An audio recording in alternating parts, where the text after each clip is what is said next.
Ladies and gentlemen, welcome to Talk Spicy. I'm Coach Gene Clemens. Thank you for joining me wherever you are joining me. Rate the show, comment, agree, disagree, but whatever you do, keep it spicy. 5-star ratings are appreciated. And if you're joining me on the YouTube channel, make sure that you like, make sure that you subscribe. Yo, check this out. Imagine that you have worked your entire life to become a nurse, a lawyer, a doctor. You've been able to excel at your specialty. You've been able to excel at your specialty for a long time. Ever since you were a small kid,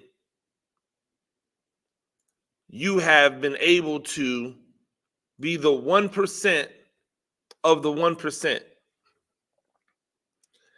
You've worked your way through high school and did all of the different things that got you noticed in high school. You then worked through college. You became one of the best in high school. You became one of the best in college. Other people looked at you and said, hey, man, you're going to be really, really good at this job. Then, upon graduation, you land the job of your life. You are playing for the team, you are working for the place that you always wanted to work for. And now you are on your way. And in a matter of seconds, it is all stripped away. Not because anyone has any legitimate evidence of something that you did wrong, but just off an allegation. Ladies and gentlemen, welcome to the slippery slope. Welcome to the fine line that athletes, especially high-level athletes, have to deal with every single day of their life. We have heard people at the high school level get caught up with allegations that derail their career before it ever even gets started. Allegations get put on them. They don't even make it to college, or at least they don't make it to college at the same level that they would have if the allegations never occurred. We hear countless amounts of stories of college athletes and allegations, and their livelihood is derailed. And in the professional ranks, we hear about allegations, and we find out what happens to people once they are accused of something. That brings me to the Matt Araiza conversation. See, there was an article that came out on Yahoo Sports, pretty darn reputable media outlet. It says that former Bills punter Matt Araiza was not present during alleged gang rape activity that essentially got him fired after he was drafted by the Buffalo Bills with the 6th-round pick. The man never even got to play because of a civil suit that this alleged victim put on him and several other people. Now, here's the interesting part about this, right? Because I was thinking about it. Because I know that he could just sue this woman, right? That's hey, someone sues you, you counter sue. But here's the problem. Here's what the loophole is.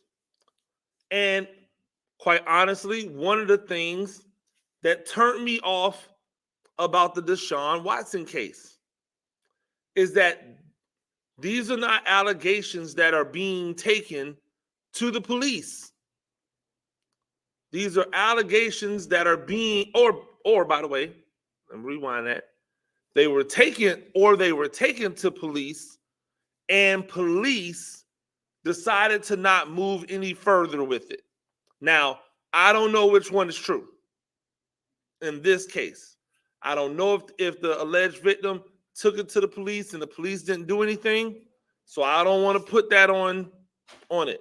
But I have seen tons of cases where there was something taken to the police. The police said, there's nothing here. And yet there was still a civil case. In the Deshaun Watson case, after, on the back end of all of the allegations and people joining a civil lawsuit, only then was criminal misconduct even looked into.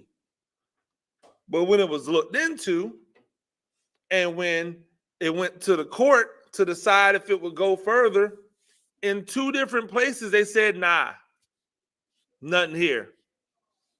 At least not nothing, I guess. Not enough to do something about. So now in Matt Araiza's case, he was accused of being involved in an alleged gang rape, and he wasn't even there. Now, I am 100% sure that during this process, Matt Araiza said, hey, ladies and gentlemen, I was not even there. I don't know what this woman is talking about. And yet it did not stop the Bills from cutting him, and every publication known to man throwing him under the bus. Reputation smeared. Career gone. This man has worked his entire life to get to the level of an NFL punter, which, by the way, there's only one. It's not like a running back or a wide receiver or a D-line or O-line, DBs. Hell, it's not even like a quarterback where there are multiple on a team. You get one punter and one kicker and one long snapper. These are specialized positions. These are the 1% of the 1% of that 1%. There are tons of great punters in college. Some years, none of them get drafted. So for someone to get drafted as a punter means they must be really, really good. They have a great future. And yet, a recently released 200-plus page document details all of the evidence in the case versus Matt Araiza. And part of that evidence is that he was not even there. He was not in the building when this alleged situation was going on. And now he is left to try to rebuild, right? Because the damage is already done. Here's what I have, right? Because I don't want anyone to misconstrue what I'm saying. I don't want people to believe that I'm saying don't believe victims. Because on a large percentage, most of the times when there's an allegation, there's truth, right? Usually, when a woman alleges that a man assaulted her in any type of way, physically, sexually, it's usually true. But it's not always true. It's not always true. And this is just another in a long line of situations where it's not true. And my question to this is, why can't we, as the public, wait?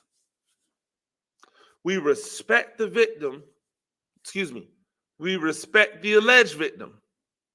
We respect their privacy. They don't release names.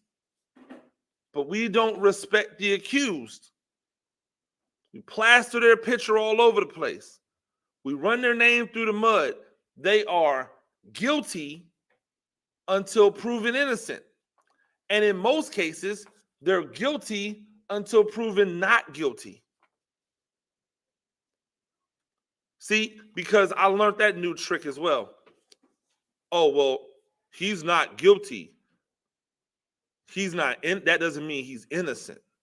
Well, now we're splitting hairs. Now we're deciding arbitrarily what we want the law to be and what we want the law to say as it fits our whims. Right? But if we're going to be innocent until proven guilty, which is what it should be, then it's not believe on one side, it's believe everybody. Or, and here's my favorite, don't believe anyone. Make them both prove it. Right? It's either believe both sides or don't believe anybody, make them prove it. And I'm okay with that. I'm okay with the make them prove it world. I'm okay with the make them prove it situations. Make him prove that he did nothing. Make her prove that she did nothing. Make her prove that something happened. We don't have to destroy a 22-year-old's life because of an allegation that wasn't even in a criminal court case. We could just sit back and wait for the evidence to come out. A civil trial, people still have to testify. They still have to show evidence. So eventually, when that trial is over, the evidence will come out. The evidence will come out. And as the evidence comes out, we'll know the truth. We don't have to throw one person under the bus to make us feel like we support the other one. We can support one person while holding out and waiting for the truth. Hey, I support this young lady. I support what she said happened, but I'm going to wait to see what the evidence says to pass judgment on this other person. We don't have to reduce to the lowest denominator just because we're not beholden to law. We can be better as the public. We can be better about what we do, about how we go about our prosecution of people. Because the bills would never have cut Araiza, had there not been public pressure to do so. Now, some people might say that's bad. I'm saying they should wait until there's actual real evidence. If he is what they say he is, then get him out of here. If he's not, then go, okay, move forward. But now that name is forever tarnished. Even though prosecutors These are prosecutors, have released documents. The prosecution is saying this man had nothing to do with it. This isn't a, oh, well, the evidence fell through the cracks. This isn't a, oh, well, the evidence, we didn't have enough evidence. That's them saying we have all the evidence and he had nothing to do with it. I heard someone say that she should be put in jail. Of course she should. Except it's a civil case. And that's where the loophole is. Because you can't be charged for a false allegation if the allegation was made in civil court. The only recourse the person has is to countersue. But if I'm an NFL punter, what does a regular person have to give me? I'm going to countersue them for no money just to say I sued them. I'm going to waste more of my money trying to sue someone that does not have money. This is the hustle. You can't come back and go, all right, you're going to pay for your false allegations. No, there's no recourse. Heck, I still don't even know the woman's name. I personally don't care, but we know Matt Araiza. And there's something wrong with that. If you don't think there's something wrong with that, it's fine. We just have differing opinions in the way in which people should behave. We have differing opinions. And it's okay. I'm not telling anybody to change. I'm telling you to think about the ramifications of your actions for both sides, not just one. And when you do that, maybe, just maybe, you come out with a different outcome. Ladies and gentlemen, that's Talk Spicy. I'm Coach Gene Clemens. Do this thing a few times a week. Rate the show, comment, agree, disagree, whatever you do. Keep it spicy. 5-star ratings are appreciated. And if you're joining me on the YouTube channel, make sure you like, make sure you subscribe. Till next time, peace.